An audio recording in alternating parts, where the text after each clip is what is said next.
Recent గా social మీడియాలో Ghibli images బాగా ట్రెండ్ అవుతున్నాయి. కామన్ మ్యాన్ నుండి సెలబ్రిటీల వరకు అందరూ తమ ఇమేజెస్ ని గిబ్లీ స్టైల్లో మారుస్తున్నారు. ఈ గిబ్లీ ఆర్ట్ అనేది ఒక ఫైన్ పెయింటింగ్ లా స్టార్ట్ అయ్యి యానిమేగా మారింది. ఈ యానిమే స్టూడియోగా మారి మూవీస్ తీయడం స్టార్ట్ అయింది.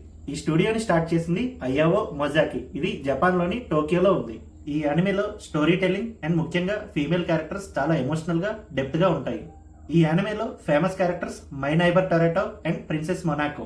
మనందరం ఏఐని యూజ్ చేసి ఈ గిబ్లీ ఇమేజెస్ ని చాలా ఈజీగా జనరేట్ చేస్తున్నాం.